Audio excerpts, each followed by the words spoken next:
Revelations.Unveiled.Detroit.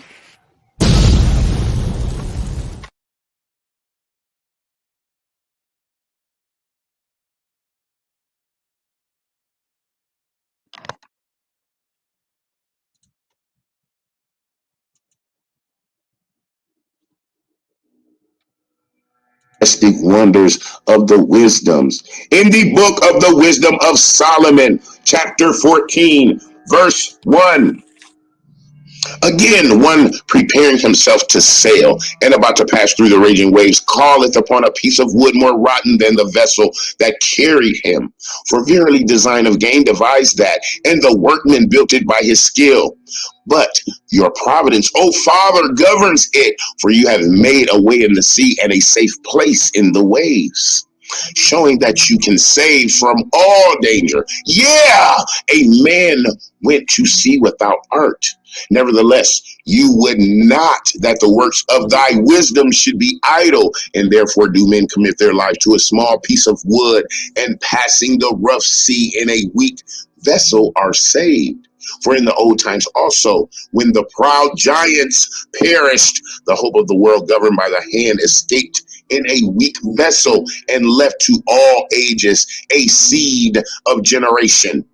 Verse 7, for blessed is the wood whereby righteousness comes, but that which is made with hands is cursed, as well it as he that made it. He, because he made it, and it, because being corruptible, it was called God. For the ungodly and his ungodliness are both alike hateful unto God. For that which is made shall be punished together with him that made it. Therefore, even upon the idols of the Gentiles should there be a visitation, because in the creature of God they are become an abomination and stumbling blocks to the souls of men, and a snare to the feet of the unwise.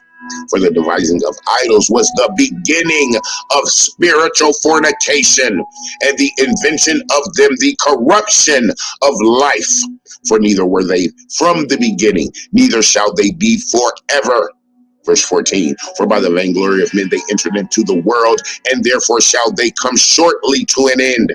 For a father afflicted with untimely mourning, when he hath made an image of his child, soon taken away, now honored him as a God, which was then a dead man, and delivered to those that were under his ceremonies and sacrifices. Verse 15, for a father afflicted with untimely mourning, when he hath made an image of his child, soon taken away, now honored him as a God, which was then a dead man, and delivered to those that were under him ceremonies and sacrifices.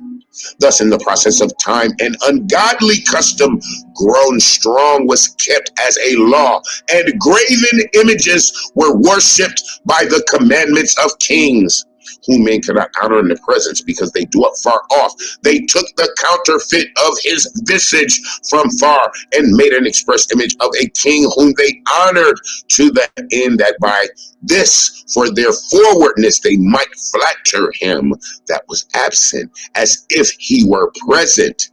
Also, the singular diligence of the artificer did help to set forward the ignorant to more superstition.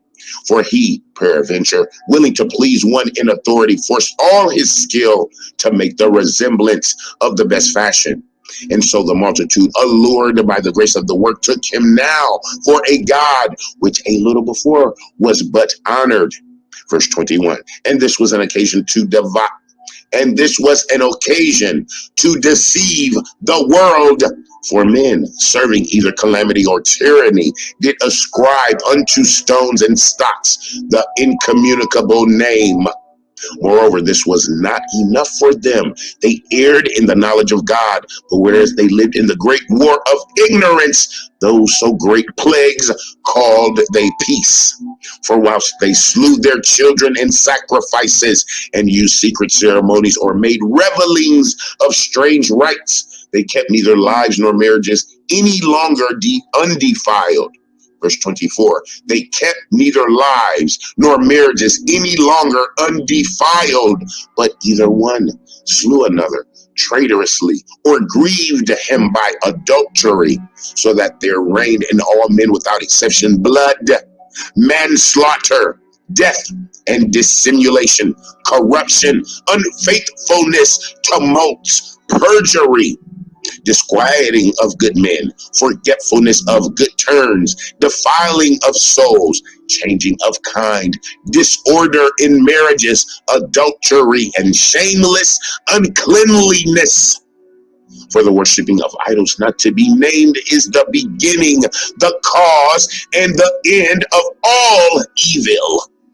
For either they are mad when they be merry, or prophesy lies, or live unjustly, or else lightly forswear themselves. For insomuch as their trust is in idols which have no life, though they swear falsely, yet they look not to be hurt.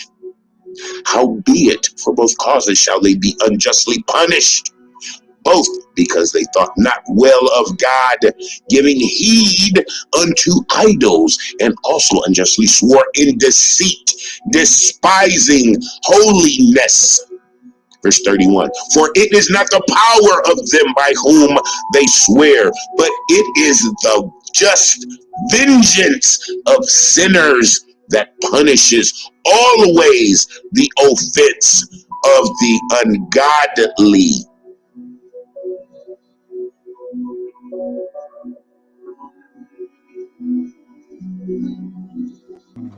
And until we are together again, I love you.